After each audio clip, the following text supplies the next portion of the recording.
వారి పేర్లు రాయబడి ఉండలేదు. పేతురును దేవుడు కాపాడాడు. దేవుడు సంఘ చరిత్రకు దేవుడు. అంతా ఆయన సంకల్పంలో భాగమే. జీవన్మరణములు సార్వభౌముడైన యేసు చేతిలో ఉన్నాయి. అది దేవుని సంఘం. ఇది సంఘ చరిత్ర. చరిత్ర యావత్తూ యేసు వేలి కదలిక చొప్పున జరిగి తీరుతుంది. యాకోబును దేవుడు తీసుకున్నాడు, పేతురును ఉండనిచ్చాడు. అది ఆయన ఇష్టం. మనం నిమిత్తమాత్రులం. పస్కా పండుగ క్రీస్తునందు ఈస్టరుగా మారింది. పేతురు కావలి వారి మధ్య ఉన్నాడు. రాజు బందోబస్తు చేశాడు. పేతురు చెరసాలలో ఉండగా సంఘం అతని కొరకు అత్యాసక్తిగా ప్రార్థన చేసింది. మనఃపూర్వకంగా వారు పేతురు విడుదల కోసం ప్రార్థించారు.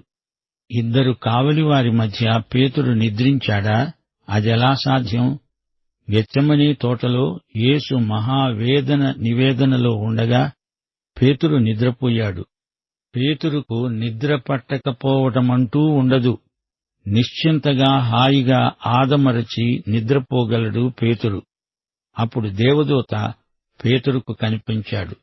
దుస్తులు వేసుకోమన్నాడు. నడుము కట్టుకున్నాడు, చెప్పులు తొడుక్కున్నాడు, పైవస్త్రం వేసుకున్నాడు, బయలుదేరాడు. అది కల అనుకున్నాడు. కల కాదు, అది వాస్తవం. యేసు ప్రభువు సమాధిలో నుండి లేచి వచ్చాడు. పేతురు చుట్టూ కావలివారున్నారు. అయినా దేవుడు తలుచుకుంటే చెరసాల బంధకాలు అతని విడుదలకు అడ్డమేమీ కావు. సంఘమంతా ఏకీభవించి పేతురు విడుదల కోసం ప్రార్థిస్తున్నారు. కావలి నిర్బంధంలో నుంచి దేవదూత పేతురును విడుదల చేసి తాను వెళ్లిపోయాడు. యేసు ప్రభువు పేతురు విడుదల కోసం దూతను పంపాడు. దూతలందరూ యేసు ప్రభువు చెప్పుచేతల్లో ఉంటారు. సంఘం చేసిన ప్రార్థనలకు జవాబు సత్వరంగా వచ్చింది. పేతురు విడుదలై వచ్చాడు. చెరసాల నిర్బంధం నుండి దేవదూత పేతురును విడిపించాడు. పేతురు ఇది వాస్తవ సంఘటన అని గుర్తించాడు. శ్రోతలు, అపొస్తలుల కార్యములు 12వ అధ్యాయంతో సంఘ చరిత్ర ఒక గొప్ప అనుభవం పొందింది. సంఘ చరిత్రలో 2వ భాగం ఇంతటితో ముగిసింది. సువార్త యూదయ్యకు సమరయ్యకు వ్యాపించింది. 13వ అధ్యాయం నుండి సువార్త భూదిగంతాల వరకు వెళ్లిపోతుంది. ఈ రోజు వరకు వెళ్లిపోతూనే ఉంది. సంఘ చరిత్ర అపొస్తలుల కార్యములు 29వ అధ్యాయంగా రాయబడుతోంది. ప్రభువు తిరిగి వచ్చే వరకు ఇది కొనసాగుతూనే ఉంటుంది. శ్రోతలు వింటున్నారా? దేవుని చిత్తం జ్ఞానయుక్తమైనది. దేవుని సంకల్పం సర్వశ్రేష్టమైనది. దేవుడు సుదూర భవిష్యత్తులో ఏమి చెయ్యబోతున్నాడో ఆయనకే తెలుసు. మనకు తెలియాల్సిన అవసరమేమీ లేదు.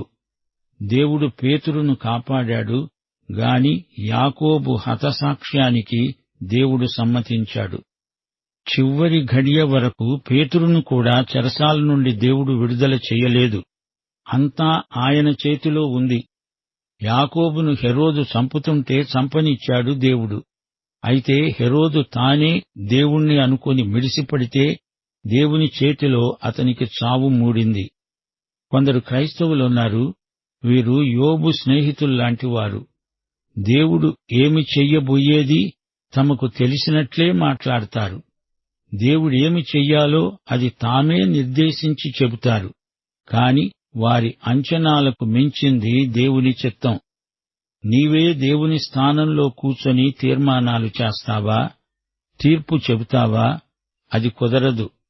యెషయా గ్రంథం 55వ అధ్యాయం 8-9 వచనాలు గమనించండి. నా తలంపులు మీ తలంపుల వంటివి కావు, మీ త్రోవలు నా త్రోవల వంటివి కావు. ఆకాశములు భూమికి పైన ఎంత ఎత్తుగా ఉన్నాయో మీ మార్గముల కంటే నా మార్గములు, మీ తలంపుల కంటే నా తలంపులు అంత ఎత్తుగా ఉన్నాయి. మన దేవుడు ప్రార్థనలకు జవాబిస్తాడు. తలుపు తట్టుతూనే ఉండండి, తలుపు తెరుచుకుంటుంది. దేవుడు ప్రార్థనకు జవాబివ్వడం నీకు నాకు ఆశ్చర్యమనిపించవచ్చు. సోదరీ సోదరులారా, వింటున్నారా? యూదులు సంఘాన్ని ఎంతో ద్వేషించారు. యాకోబు హతసాక్షి అయినందుకు యూదులు సంతోషించారు. పేతురును కూడా చంపాలనే ఉద్దేశ్యంతో హెరోదు అతణ్ణి నిర్బంధంలో ఉంచాడు. పేతురు చెరసాలలో ఉండగా సంఘం ఎంతగానో ప్రార్థించింది. రాజు పేతురును బంధించగలడుగాని ప్రార్థనను బంధించలేకపోయాడు. రేపే తీర్పు. ఈరోజు పేతురు చెరసాలలో నిశ్చింతగా నిద్రపోతున్నాడు. తన ప్రాణం పోతుందేమో అని పేతురుకు భయమే లేదు. తన జీవము క్రీస్తుతో కూడా దేవుని యందు దాచబడి ఉంది. అందుకే పేతురుకు హాయిగా నిద్రపట్టింది. పేతురు చెరసాలలో నుండి దేవుని సాయంతో తప్పించుకోవడం ఇది రెండోసారి. దేవుని వాక్యము బంధించబడనేరదు. ఎన్ని ప్రతిఘటనలున్నా దేవుని వాక్యం లోకమంతటికీ ప్రసరించి తీరుతుంది. ఈ అధ్యాయంలో యోహాను మార్కు మనకు కనిపిస్తున్నాడు.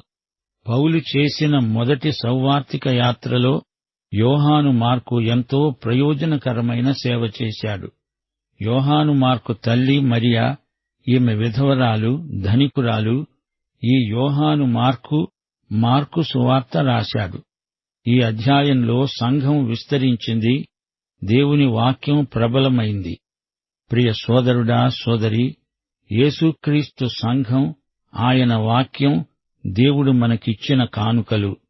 ఈ యేసును నీ స్వకీయ రక్షకుడుగా ఎరుగుదువా? దైవాశీస్సులు.